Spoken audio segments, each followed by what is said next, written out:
আহিছে সকলো ক্ষেত্ৰতে। তাৰ পৰা এইটো কথা স্পষ্ট হয় যে দিছপুৰত বিজেপি চৰকাৰৰ নেতৃত্বত এখন লাওলোৱা চৰকাৰ এখন বৰ্তমান চলি আছে।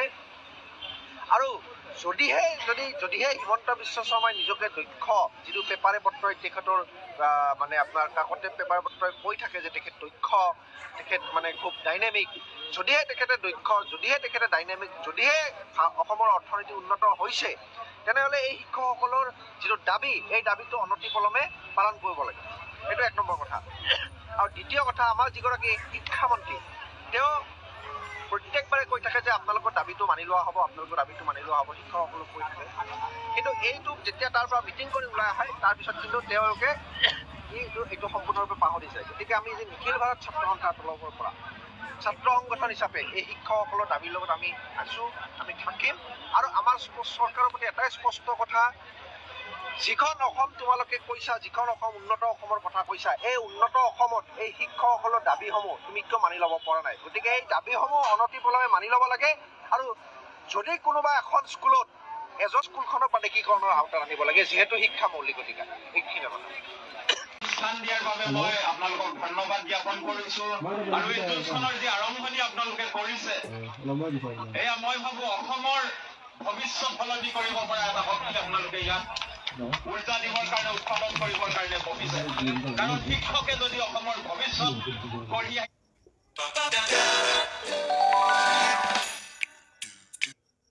ভৱিষ্যতটো নিৰ্ধাৰণ কৰিব পাৰিব।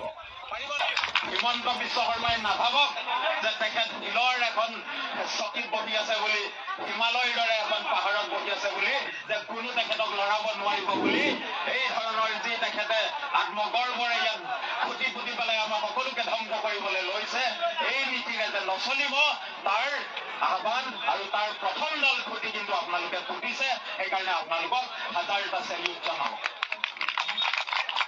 মই ইয়াতে সুধিব বিচাৰো, আমাৰ গোলাঘাট বা বোকাঘাটৰ পৰাও বহুজন আহিছে চাগে, আহিছেনে আমাৰ বোকাঘাটৰ কোনোবা? আহিছে? তো আপোনালোক আহিছে যেতিয়া আমি প্ৰয়োজন হলে বোকাঘাটৰ পৰা আৰু মানুহ আহিম, সকলোৱে যোগদান দিম। আপোনালোকৰ পৰিয়ালবৰ্গৰ কাৰণে যি ধৰণৰ সহযোগ লাগে আমাক ক'ব। যিসকল বোকাঘাটবাসী বা গোলাঘাটবাসী আছে তেখেতসকলে আমাক জানে, আমি প্ৰতি মুহূৰ্ততে ৰাইজৰ লগত আছো। নাভাবিব আপোনালোক অকলে আছে বুলি। অসমৰ প্ৰতিজন মানুহকে আহ্বান কৰিম আমি, আজি যদি শিক্ষকসকলে আহি ইয়াত যদি আমৰণ অনশনত বহিবলগীয়া হৈছে, তাৰ মানে নিশ্চিত ৰূপে কৰবাত অসমৰ চৰকাৰখন, অসমৰ যি জাতীয় চিন্তা আছে তাত এটা কেৰুণ ধৰিছে।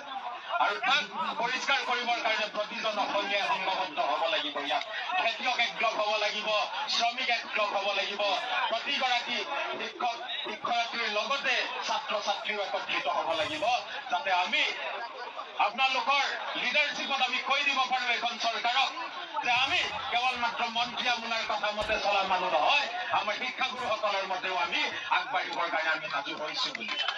আৰু যি পৰ্যন্ত সেইধৰণে আমি যদি আগ নাবাঢ়ো, এই সমাজখন বৰ্তি নাথাকিব। কিয়নো এতিয়া আমি জানো সকলোৱে কি ধৰণে আপোনালোকৰ অনুষ্ঠানসমূহ ধ্বংস কৰি তেখেতসকলে শ শ বিঘা মাটি লৈ এতিয়া বনগীয়া ইণ্টাৰনেশ্যনেলৰ দৰে স্কুল, TPS-ৰ দৰে স্কুল, প্ৰাইভেট স্কুলৰ দৰে সকলোবোৰ ধৰাই পেলাইছে। প্ৰাইভেট স্কুলক যদি ইমানবোৰ মাটি পাৰি আপোনালোকে দিব পাৰে, তেনে আমাৰ স্কুলৰ কাৰণে আপোনালোকৰ কিয় ঠাই নাই? আমাৰ শিক্ষকসকলৰ কাৰণে আপোনালোকৰ হাতত কিয় অকণমান টকা পইচা আৰু চাকৰিকেইটা যি প্ৰাধিকৰণ কৰিবৰ কাৰণে দাবী আছে, সেইটো কৰিব নোৱাৰাৰ মান কিয় থাকিব পাৰে? তাৰ প্ৰশ্ন কিয় থাকিব পাৰে?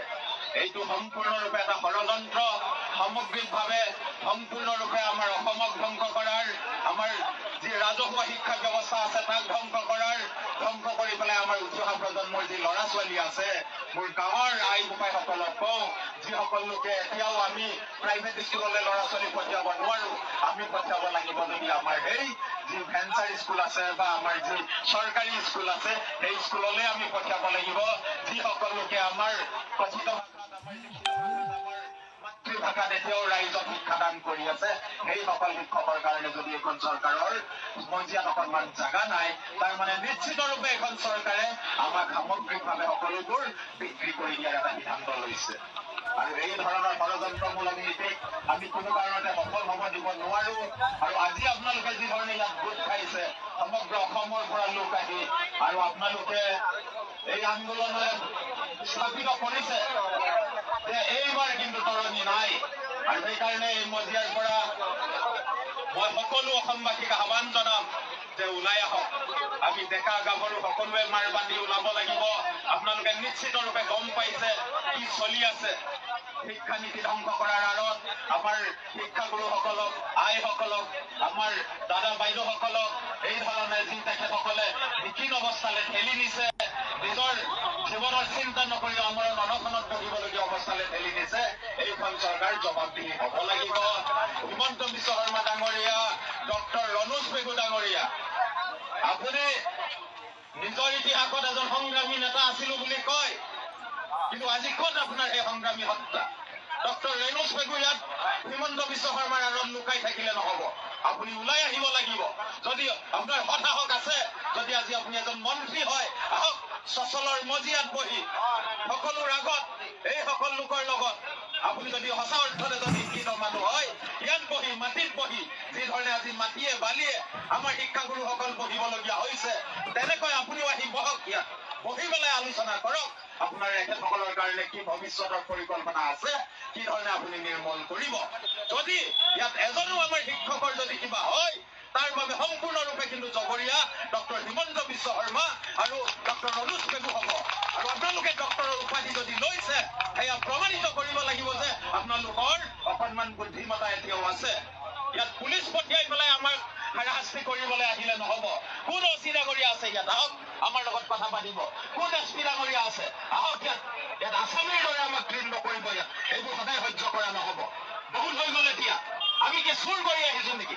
কেৱল মাত্ৰ পুলিচ মিলিটাৰী চব জেগাত অইন একো কাম নাই সিহঁতৰ। পুলিচ মিলিটাৰীকো আমি শিক্ষাদান কৰি ইয়াত পঠিওৱা হৈছে।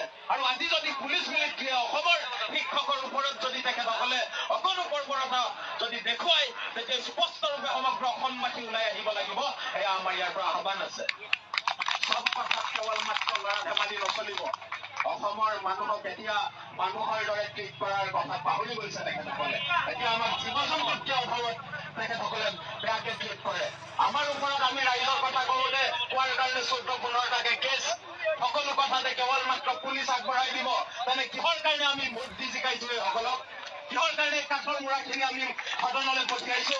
সিহঁতৰ যদি অকল সিমানে সীমাবদ্ধতে কেৱল মাত্ৰ পুঁজিবাদী বনিয়াৰ লগত আৰু প্ৰাইভেট স্কুলৰ লগত মিতিৰালি কৰি আমাৰ সকলোবোৰ ব্যৱস্থা ধ্বংস কৰিব লাগে, তেনে আমি স্পষ্টভাৱে ক'ম যে ইয়াৰ বাবে জগৰীয়া ডক্টৰ ৰণোজ পেগু আৰু ইয়াৰ বাবে স্পষ্টভাৱে জগৰীয়া ডক্টৰ হিমন্ত বিশ্ব শৰ্মা। আৰু এইষাৰ কোৱাৰ কাৰণে যদি পুলিচে আমাক এৰেষ্ট কৰিব লাগে, আহক এৰেষ্ট কৰি নিয়ক ইয়াৰ পৰা। আমি চাম কাৰ কিমান সততা আছে। এই ধৰণৰ নীতি সদায় নচলিব। আমি আগবাঢ়িব লাগিব ৰাইজ। এতিয়া এইখন অসমৰ ভূমিৰ পৰাই ভীমবৰ দেউৰীৰ দৰে লোক ওলাইছে, জ্যোতিপ্ৰসাদ আগৰৱালৰ দৰে লোক ওলাইছে, বিষ্ণুপ্ৰসাদ ৰাভাৰ দৰে লোক ওলাইছে, আমাৰ লক্ষ্মীনাথ বেজবৰুৱাৰ দৰে লোক ওলাইছে। সকলোৱে শিক্ষাই দীক্ষাই সংস্কৃতিয়ে, কৃষ্টি সংস্কৃতিৰে, সাহিত্যৰে আমাৰ অসমৰ ভূমি শুৱনি কৰিছে, আমাৰ ভৱিষ্যত ৰচনা কৰিছে। আজি যিসকলক আমি পঠিয়াইছো আমাৰ প্ৰতিনিধিত্ব কৰিবলৈ, এইসকলৰ আমি স্পষ্টভাৱে ক'ব পাৰো যে আমাৰ যি সোণালী ইতিহাস আছে, সেই ইতিহাসৰ তেখেতসকলৰ ইতিহাসৰ প্ৰতি অকণো সন্মান নাই আৰু ভৱিষ্যতৰ কথাও তেখেতসকলে ভাবিব পৰা নাই। সম্পূৰ্ণৰূপে অসম দেশক বিক্ৰী কৰি দিলে। অসমৰ ইঞ্চি মাটি বিক্ৰী কৰিছে।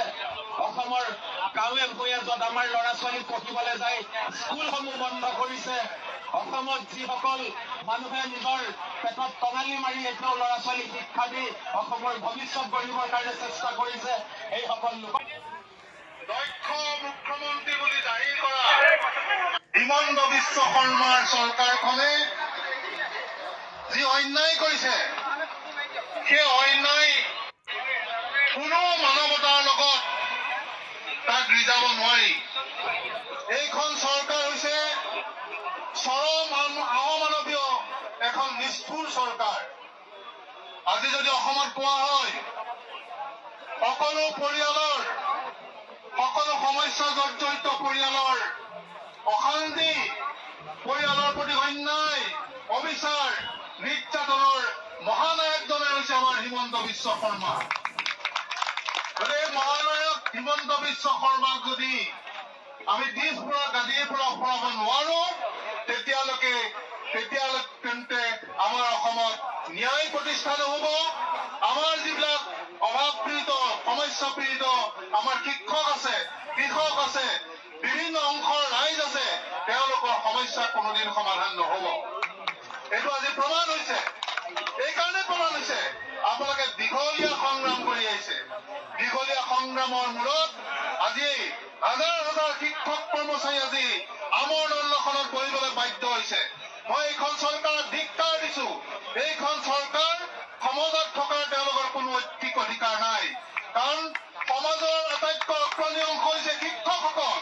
শিক্ষকসকলৰ প্ৰতি যদি অন্যায় কৰিছে, তেতিয়াহ'লে আপোনালোকে ভাবি চাওক সাধাৰণ অন্যান্য যিটো অংশ ৰাইজ আছে তেওঁলোকৰ অৱস্থা কি হ'ব পাৰে। এই শিক্ষকসকলে আজি শ্ৰেণীকোঠা বাদ দি আহি চচলত অসমৰ ইমূৰৰ পৰা সিমূৰৰ পৰা আহি চচলত আমৰণ অনশনত বহিবলৈ বাধ্য হৈছে। আজি আপোনালোকে আমৰণ অনশনত বহিছে, আপোনালোকৰ ঘৰৰ যি পৰিয়াল আছে, আপোনালোকৰ যি পত্নী আছে, স্বামী আছে, সন্তান আছে, তেওঁলোকৰ আজি এটা আশংকাত দিন কটাব লগা হৈছে। মোৰ দেউতা, মোৰ মা যে অন্নশনত গৈছে, আমাৰ অন্নশনত বহিব, আমাৰ জীৱন কি হ'ব? এই সকলো পাপৰ মহানায়ক হৈছে হিমন্ত বিশ্ব শৰ্মা। তেওঁক আমি বিচাৰ কৰিব লাগিব। আমাৰ গণ আদালতত তেওঁক বিচাৰ কৰিব লাগিব। তেওঁক কোনো আইন আদালতে বিচাৰ নকৰে। সেইটো আজি প্ৰমাণ হৈ গৈছে। সেই বিচাৰ ৰাইজ আমি কৰিব লাগিব। কাৰণ তেওঁ আজি ৰাজহুৱা শিক্ষা ব্যৱস্থাই ধ্বংস কৰিছে। হাজাৰ হাজাৰ চৰকাৰী শিক্ষানুষ্ঠান আজি বন্ধ কৰি দিয়া হৈছে।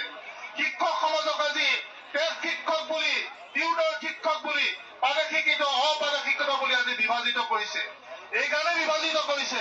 আজি অসমৰ শিক্ষক সমাজে ঐক্যবদ্ধভাৱে আজি জাগৰণ গঢ়ি তোলে। হিমন্ত বিশ্ব শৰ্মাৰ চৰকাৰ এদিনতে খতম হৈ যাব। সেই কথাটো তেওঁ বুজি পায়। সেইকাৰণে তেওঁ কিন্তু আজি বিভাজন ঘটাইছে। আমি এইটো ষড়যন্ত্ৰক প্ৰতিহত কৰিব লাগিব। অসমৰ সকলো শিক্ষক আজি ঐক্যবদ্ধ হ'ব লাগিব।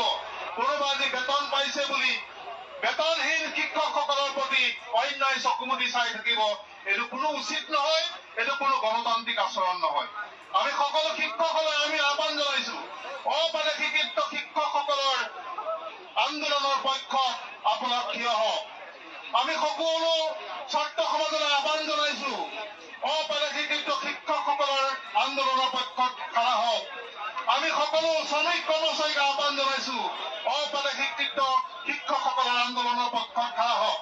আমি অসমৰ সমূহ ন্যায় বিচৰা, শান্তি বিচৰা ৰাইজৰ প্ৰতি আহ্বান জনাইছো যে অপাৰে শিক্ষিত শিক্ষকসকলৰ আন্দোলনৰ পক্ষত খাৰা হওক। এইটো ঠিক অসমৰ ৰাজহুৱা শিক্ষা ব্যৱস্থাৰ যি ধ্বংসযজ্ঞ আৰম্ভ হৈছে, তাক ৰক্ষা কৰিবৰ কাৰণে অগ্ৰণী ভূমিকা কিন্তু শিক্ষকসকলে ল'ব লাগিব, ছাত্ৰসকলে ল'ব লাগিব আৰু অসমৰ সমূহ ৰাইজে ঐক্যবদ্ধ কৰিব লাগিব। অপাৰে শিক্ষিত শিক্ষকসকলৰ যিটো আন্দোলন, এই আন্দোলন আমি বিচ্ছিন্ন হৈ থাকিলে নহ'ব। আমি সকলো অসমৰ ৰাইজক এই আন্দোলনৰ পক্ষত থিয় কৰোৱাৰ কাৰণে আমি কাৰ্যসূচী ল'ব লাগিব। অঞ্চলে অঞ্চলে আমি জনসভা অনুষ্ঠিত কৰিব লাগিব। অভিভাৱক ৰাইজকো আমি জনসভা অনুষ্ঠিত কৰিব লাগিব। আপোনালোকে আমৰণ অনশন কৰিছে, এই আমৰণ অনশনে যদি কোনো ধৰণৰ ফল নিদিয়ে, তেতিয়াহ'লে আমি কিন্তু মন্ত্ৰী বিধায়ক, শাসক দলৰ মন্ত্ৰী বিধায়ক সকলোকে আমি ঘেৰাও কৰিব লাগিব, যাতে অসমৰ কোনো জেগাত তেওঁলোকে ভ্ৰমণ কৰিব নোৱাৰে, চলাচল কৰিব নোৱাৰে। তেনেকুৱা কাৰ্যসূচী আমি ল'ব লাগিব। আমি দিছপুৰ, চিৰাজ আমি আমৰণভাৱে দিছপুৰ ঘেৰাও, আজি আমৰণ অনশনৰ কাৰ্যসূচী লৈছে, কিন্তু আমৰণ দিছপুৰ ঘেৰাও কাৰ্যসূচী ল'ব লাগিব। যেতিয়ালৈকে আমি দাবী পূৰণ নহ'ব, আমি দিছপুৰৰ পৰা আমি উঠি নাযাওঁ, দিছপুৰ সচিবালয়ৰ পৰা আমি উঠি নাযাওঁ। তেনেকুৱা কাৰ্যসূচী কিন্তু ল'ব লাগিব। তেতিয়াহ'লে এই আন্দোলন সফল হ'ব আৰু এই আন্দোলন অসমৰ ৰাইজৰ এক আন্দোলনত পৰিণত কৰিব লাগিব। অপাৰে শিক্ষিত শিক্ষকৰ যি সমস্যা, এই সমস্যা কিন্তু ৰাজহুৱা শিক্ষা ব্যৱস্থাৰ সমস্যা। এই সমস্যা সমাধানৰ কাৰণে আমি এক বৃহৎ আন্দোলন গঢ়ি তুলিব লাগিব। এই আন্দোলনৰ পক্ষত আমি আছো। আমাৰ আগন্তুক AICCTUৰ যি ৰাজ্যিক সন্মিলন হ'ব, অনুষ্ঠিত হ'ব, সেই সন্মিলনৰ অন্যতম দাবী হৈছে অপাৰে শিক্ষিত শিক্ষকসকলৰ চাকৰি নিয়মীয়া কৰা, পাৰসীকৰণ কৰা আৰু আমি আমাৰ সন্মিলনতো এই প্ৰস্তাৱ ল'ম, এই আন্দোলনৰ পক্ষত আমি প্ৰস্তাৱ ল'ম। শেষত আপোনাক সকলোকে ধন্যবাদ জনাই আপোনালোকৰ আন্দোলনৰ প্ৰতি পূৰ্ণ সমৰ্থন জনাই মোৰ বক্তব্য সামৰণি লৈছো। ইনকলাব জিন্দাবাদ, শিক্ষক ঐক্য জিন্দাবাদ, ৰাইজৰ ঐক্য জিন্দাবাদ, ইনকলাব জিন্দাবাদ। চৰকাৰে নুখুলিলে, গতিকে ৰাইজে যদি মিলি পেলাই এই স্কুলখন খুলিছে, এই ভেঞ্চাৰ স্কুলখন প্ৰাদেশিকৰণ কৰাৰ দায়িত্ব আছিলে চৰকাৰৰ। নিজৰ দায়িত্ব নকৰি পেলাই এতিয়া এই হাজাৰ হাজাৰ ইমান দিনৰ পৰা এই হাজাৰ হাজাৰ শিক্ষকে বিনা বেতনে, খুব কম বেতনত, আমি ভাবিবই নোৱাৰো সেই ন্যূনতম বেতনত সেই ন্যূনতম এটা দৰমহাত কোনোবাই চলিব পাৰে, সেই ন্যূনতম পইচাত আজি কিন্তু বিনা বেতনে আগতে 2 টকা 60 পইচা বুলি আমি কেলকুলেট কৰিছিলো যে এদিনত এজন ভেঞ্চাৰ স্কুলৰ শিক্ষকে 2 টকা 60 পইচা পায় বুলি। বহু বছৰৰ আগৰ কথা আছিলে, আমি কল্পনাই কৰিব নোৱাৰো এতিয়া বিনা বেতনে এই শিক্ষকসকলে কেনেকৈ তেওঁলোকে পঢ়া শুনা কৰাব, কেনেকৈ পঢ়াব। অথচ এই মানে চৰকাৰখনে কিন্তু নতুন শিক্ষানীতি আনিছে, ৰাষ্ট্ৰীয় শিক্ষানীতি NEP 2020 আনিছে। তেওঁলোকে কৈছে যে মাতৃভাষা মাধ্যমৰ স্কুলবিলাক উন্নীতকৰণ কৰিব লাগে, মাতৃভাষা মাধ্যমত তেওঁলোকে পঢ়োৱাৰ ব্যৱস্থা কৰিব লাগে। এই ভেঞ্চাৰ স্কুলবিলাক কি মাতৃভাষা মাধ্যমৰ স্কুল নহয় নেকি? এই শিক্ষকবিলাকে মাতৃভাষা মাধ্যমত পাঠদান নকৰে নেকি? তাৰ অৰ্থ হৈছে যে আপোনালোকে যি নীতি প্ৰণয়ন কৰিছে, ৰাষ্ট্ৰীয় শিক্ষানীতি আনিছে, সেই নীতিৰ আপোনালোকে নিজে স্ববিৰোধ কৰি আছে। মাতৃভাষা মাধ্যমত পঢ়া শুনা কৰোৱা এই শিক্ষকসকলক কিন্তু আপোনালোকে আজি পৰ্যন্ত তেওঁলোকৰ চাকৰি নিয়মীয়া কৰিব নোৱাৰিলে। আৰু আপোনালোকে কৈ আছে যে সকলো শান্তিত আছে, ৰাজ্যখনত সকলো শান্তিত, কোনো ধৰণৰ অশান্তি নাই, কোনো আন্দোলন হোৱা নাই। হিমন্ত বিশ্ব শৰ্মাই, ৰমেশ পেগু ডাঙৰীয়াই আহি চাওক আন্দোলন ক'ত হৈ আছে, আন্দোলন কেনেকৈ হৈ আছে। এই যে আন্দোলন ইয়াতে চচলা ধৰ্ণাস্থলীত হৈ আছে, এই আন্দোলনে এটা বাৰ্তা লৈ যাব লাগে সমগ্ৰ অসমত যে যদি আমাৰ জীৱনৰ লগত তেওঁলোকে ল'ৰা লঙালি কৰে, যদি আমাৰ জীৱনৰ লগত তেওঁ ৰাজনীতি কৰে, তেতিয়াহ'লে আমি এই ৰাজনীতি উল্টাই দিম। এই ৰাজনীতি তেওঁলোকে মানুহৰ বিৰোধিতা কৰি পেলাই যি ৰাজনীতি কৰি আছে, মানুহৰ বিৰুদ্ধে যি সময়ত প্ৰতিটো মুহূৰ্তত তেওঁলোকে ৰাজনীতি কৰি আছে, সেই ৰাজনীতি কিন্তু আমি সলনি কৰি দিম। এই বাৰ্তা কিন্তু আজি এই চচলৰ ধৰ্ণাস্থলীৰ পৰা যি আৰম্ভ হৈছে অনশন কাৰ্যসূচী, এই অনশন কাৰ্যসূচীৰ পৰা আজি যিমান দিন এই অনশন কাৰ্যসূচী চলিব, এই বাৰ্তা প্ৰতি মুহূৰ্তত এই অনশন কাৰ্যসূচীৰ পৰা যাব লাগিব। আমি ভাৰতীয় ছাত্ৰ ফেডাৰেশ্যনৰ তৰফৰ পৰা পূৰ্ণ সমৰ্থন সহযোগিতা আপোনালোকৰ কাৰ্যসূচী কৰাইছো। এইবাবে যোৱা সময়ত শৈক্ষিক সংস্কাৰ বিচাৰি, বিভিন্ন ধৰণৰ সংস্কাৰ বিচাৰি, সেৱাৰ ৰক্ষাৰ দাবী ভাৰতৰ ছাত্ৰ ফেডাৰেশ্যনে যোৱা বছৰ 6 দিনীয়া এটা অনশন কাৰ্যসূচী কৰিছিলে। তাৰ পিছতে আমি বহুকেইটা ছাত্ৰ যুৱ সংগঠন লগ হৈ এখন মঞ্চ গঠন হৈছিলে, অসম শিক্ষা অধিকাৰ সুৰক্ষা মঞ্চ। শিক্ষা অধিকাৰ সুৰক্ষা মঞ্চ, এই মঞ্চৰ তৰফৰ পৰা আমি বিভিন্ন সময়ত সেৱা ৰক্ষাৰ দাবী আৰু অসমৰ শিক্ষাৰ জগতত যিবিলাক সংস্কাৰৰ প্ৰয়োজন আছে, যিবিলাক অভাৱ অভিযোগ আছে, এইবিলাক দূৰ কৰাৰ দাবীত আমি আন্দোলন সংগ্ৰাম সংগঠিত কৰি আহিছো। গতিকে আমি বিচাৰো যে এই আন্দোলনৰ পৰা এই বাৰ্তা কিন্তু চৰকাৰৰ মাজলৈ যাব লাগিব। আপোনালোকলৈ এটাই অনুৰোধ যে আপোনালোকৰ মোবাইল ফোন, চবৰে স্মাৰ্টফোন আছে, প্ৰতিটো মুহূৰ্তত যাতে এই ছচিয়েল মিডিয়া প্লেটফৰ্ম বিলাকৰ আমি ভাল উপযোগিতাবিলাক আমি কৰো। এই মিডিয়াৰ জৰিয়তে, ছচিয়েল মিডিয়াৰ জৰিয়তে, যিহেতু ইয়াতে প্ৰতি মুহূৰ্তত আপোনালোকে ইলেক্ট্ৰনিক মাধ্যম, প্ৰিণ্ট মাধ্যম নাপাব পাৰে, কিন্তু আপোনালোকৰ হাতত যিটো মোবাইল ফোন আছে, মোবাইল ফোনৰ জৰিয়তে, ছচিয়েল মিডিয়াৰ জৰিয়তে যিমান পাৰে আপোনালোকে ভিডিঅ' কৰক, যিমান পাৰে আপোনালোকে আপোনালোকৰ বাৰ্তাবিলাক মানুহৰ মাজলৈ বিয়পাই দিয়াৰ ব্যৱস্থা কৰক। এই অনশনৰ কেইদিনত যাতে আমি এটা এই বৃহত্তৰ আন্দোলনলৈ এই অনশনৰ কাৰ্যসূচী লৈ যাব পাৰো, যাতে আমাৰ দাবী মানিবলৈ বাধ্য হয় এই চৰকাৰ, তেওঁলোকে নতহিৰে যাতে মানিবলৈ বাধ্য হয় আমাৰ দাবী। এই কথা যাতে আমি আমাৰ ছচিয়েল মিডিয়া প্লেটফৰ্মেদিও যাতে আমি মানুহৰ মাজত নিব পাৰো, আমাৰ আন্দোলনৰ মাধ্যমেদি, আমাৰ ছচিয়েল মিডিয়াৰ জৰিয়তে যাতে নিব পাৰো, এই উদ্যোগ যাতে আপোনালোকে লয়, এই আশা কৰি আগন্তুক দিনত যি সহযোগিতাৰ সহায়ৰ প্ৰয়োজন হ'ব, সকলো ধৰণৰ সহায় সহযোগিতা ভাৰতৰ ছাত্ৰ ফেডাৰেশ্যন এছএফআইৰ তৰফৰ পৰা আমি কৰিম বুলি আশা দি আপোনালোকক সংগ্ৰামী অভিনন্দন আগবঢ়াইছো। যিকোনো ধৰণৰ সহায় সহযোগিতাৰ বাবে আপোনালোকৰ এই আন্দোলনৰ যাতে দাবীসমূহ চৰকাৰে মানি লয় এই আশা কৰি মই মোৰ বক্তব্য সামৰিছো। ইনকলাব জিন্দাবাদ।